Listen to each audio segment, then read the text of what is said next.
Hay que hablar de la reforma energética en cuarto grado.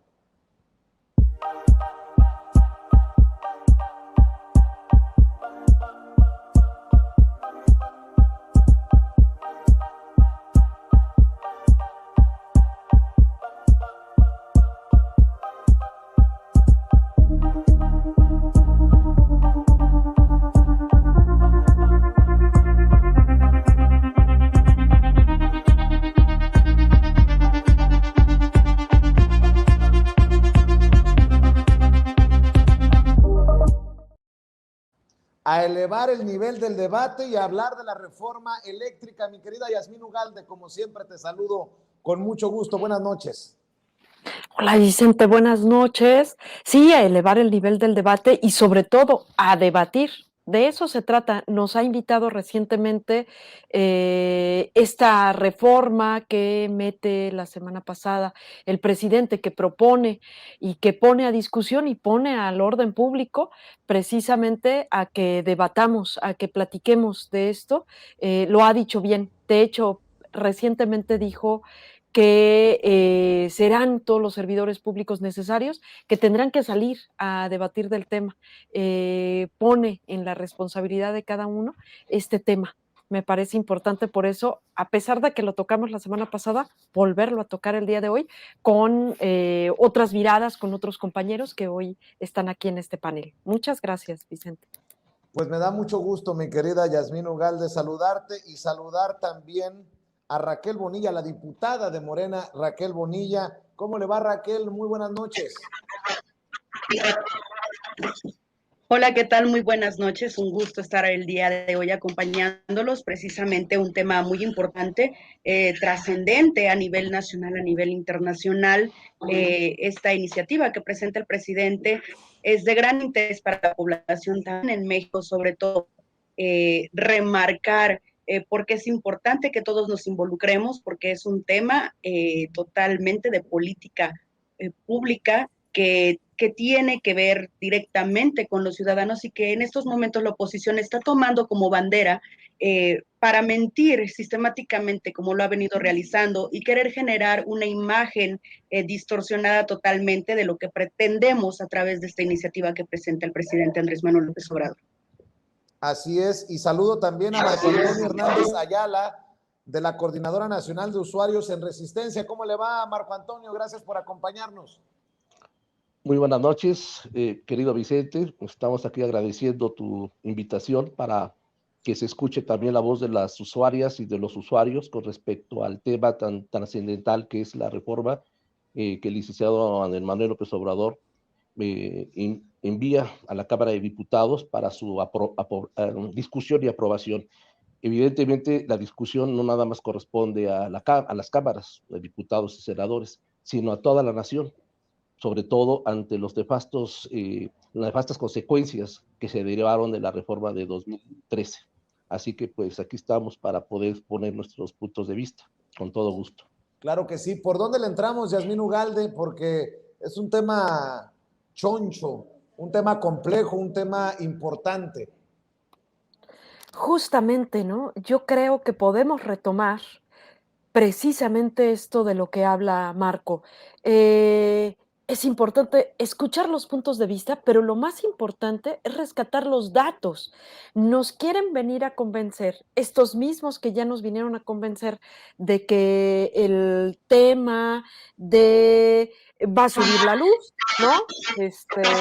Algo que algo que nos venían diciendo con la reforma de Peña, que va a haber apagones, ¿no? Recientemente vimos un apagón en Texas, ¿verdad?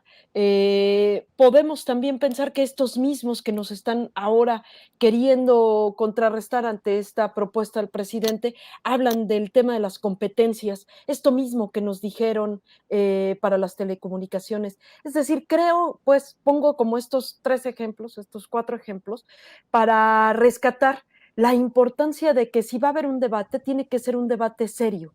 Más que politiquería, tenemos que sacar números, datos, y por eso quienes hoy nos acompañan tienen estos datos y me parece importante que los podamos retomar desde ahí, Vicente. Claro que sí. Diputada Raquel Bonilla, por qué debe de aprobarse esta iniciativa de reforma eléctrica del presidente Andrés Manuel López Obrador y por qué se debe caer a pedazos lo que exponen los legisladores de oposición. Bueno, primero es bien importante recordar todo este proceso que se ha venido dando por muchos años, donde precisamente pues han dejado una Comisión Federal de Electricidad fracturada, endeudada, otorgando subsidios a supuestos competidores, sometida a una regulación que privilegia únicamente a particulares, todo esto bajo el cobijo de políticos corruptos y personas que han estado en el poder para desmantelar la industria eléctrica del país. Es obvio que existe una molestia, pues estamos lastimando a los 222 mil millones de pesos anuales que se llevan las empresas a quienes CFE tiene que comprar electricidad al estar imposibilitada para distribuir energía eléctrica que propia CFE produce. O sea, sí estamos tocando intereses y Yasmín mencionaba algo muy importante. Lo han tomado como una bandera política cuando realmente hay un fondo muy importante. El fondo que toca el presidente es precisamente el poder recuperar la rectoría del gobierno en materia energética, es lograr la soberanía energética del país.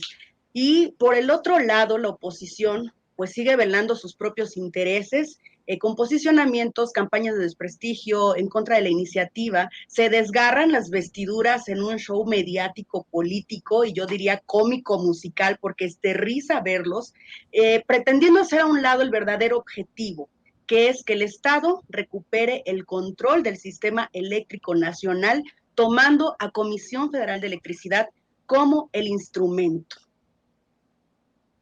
Dicen los que defienden la reforma energética de Enrique Peña Nieto, y así se nos vendió, que iban a bajar los precios de la electricidad. Yo le pregunto, Marco Antonio Hernández Ayala, ¿verdad o mentira? Empecemos por ahí. ¿Nos ha beneficiado la reforma energética de Peña Nieto?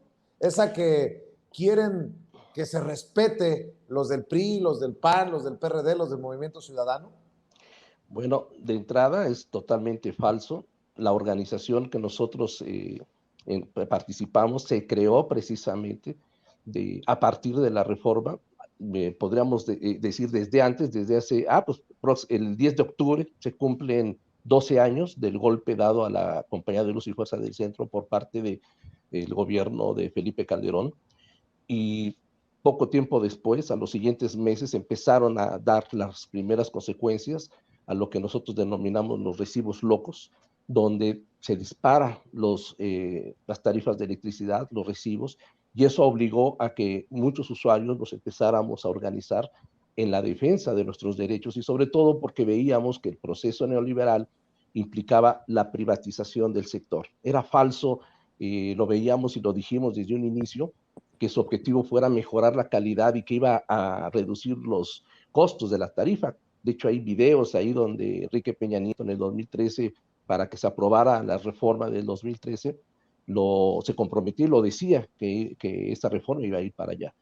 Por el contrario, hasta la fecha seguimos sufriendo nosotros el problema de las altas tarifas impagables de miles de pesos que llegan los recibos y además el proceso en el cual lo hacen, porque es un proceso muy amañado. No te llega el costo de la tarifa en el siguiente mes, sino que lo van haciendo de manera paulatina para que tú lo vayas aceptando, lo vayas asimilando y lo vayas pagando. Y no existe ningún instrumento jurídico que nos permita defender nuestros derechos. De ahí la necesidad de la organización para enfrentar en territorio, como decimos nosotros, las embestidas de la CFE ante los cortes de energía por el no pago de esas tarifas indecentes que nos llevó a la disyuntiva de o pagas esos recibos o comes, ¿no? Terrible situación, como hoy están sufriendo en España, ¿no? Y que pues nosotros decidimos mejor luchar, ¿no? Organizarnos, defender el carácter público de la empresa y exigir respuesta a nuestras demandas, ¿no? Como el borrón y cuenta nueva, porque nosotros no dejamos de pagar porque con esa falsa idea que dicen que se deja de pagar porque es una política, ¿no? A seguir por los mexicanos. Falso.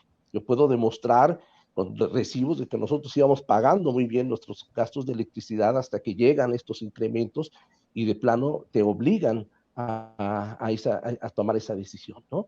Preferir mantener tu alimento de tu casa, tus necesidades vitales y mejor organizarnos para la resistencia.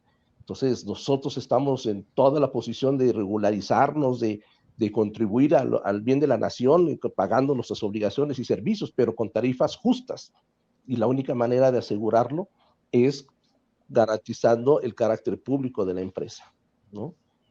Así es. Yasmín Ugalde, pues uno se pregunta